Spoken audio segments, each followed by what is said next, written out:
वंदना भोसले नावाची एक मनुवादी व्यक्ती जी विष पेरत होती तिच्या विरोधात आम्ही सीपी साहेब जॉईंट सीपी साहेबांना तक्रार दिली।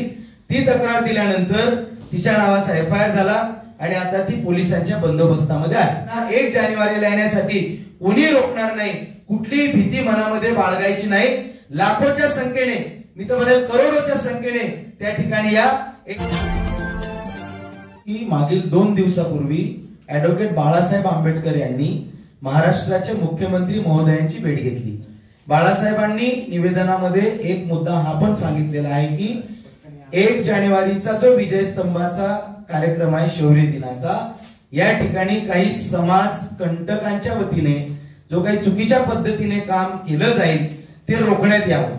आपण पाहिलं असेल की बाळासाहेब आंबेडकरांनी भूमिका व्यक्त केल्यानंतर वंचित बहुजन आघाडी पुणे शहराच्या वतीने हे सोशल मीडियामध्ये वंदना भोसले नावाची एक मनुवादी व्यक्ती जी विष पेरत होती तिच्या विरोधात आम्ही पोलीस कंप्लेंट दिली। आदरणीय सीपी साहेब जॉईंट सीपी साहेबांना तक्रार दिली।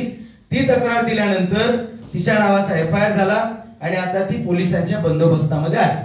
अनेक मीटिंगांमध्ये आम्ही हे पण सांगण्याचा प्रयत्न केलेला आहे की मिलिंद एकबोटे आणि भिडे ह्यांच्या माध्यमातून जे काही प्रसार माध्यमांमध्ये जर काही चुकीच्या पद्धतीच्या पोस्ट येत असतील तर त्याच्यावर पोलीस प्रशासनाने दक्ष असावं, लक्ष ठेवावं। आणि हे सांगितल्यानंतर पोलीस प्रशासन सुद्धा खूप सजग झालेलं आहे।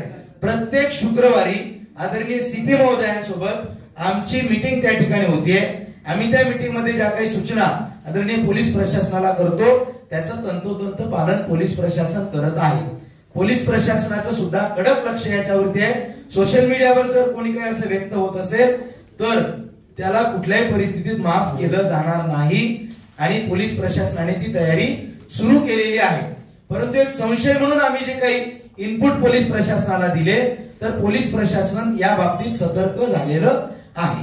परभणीच्या घटनेनंतर अनेक ग्रामीण भागामध्ये जरा वातावरण आहे, काय तुम्हाला वाटते संख्येमध्ये फरक पडेल येणाऱ्या संख्येमध्ये? उलट यापेक्षा दरवर्षी भीमा कोरेगावला एक 15 ते 20 लाख लोक त्या ठिकाणी येत असतात असे LIBचे रिपोर्ट आहेत।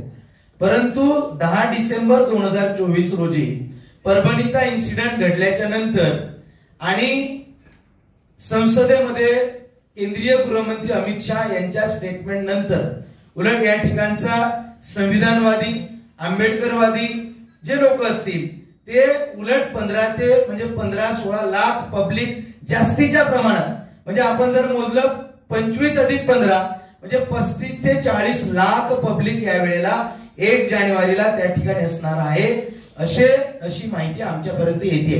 त्यामुळे भीतीचं वातावरण जे काही होतं ते ऍडव्होकेट बाळासाहेब आंबेडकर परभणीला गेल्यानंतर, आदरणीय सुजाताताई आंबेडकर परभणीला गेल्यानंतर ते भीतीचं वातावरण त्या ठिकाणी दूर झालेलं आहे आणि आता इथल्या आंबेडकरवाद्यांना 1 जानेवारीला येण्यासाठी कोणी रोखणार नाही, कुठलीही भीती मनामध्ये बाळगायची नाही।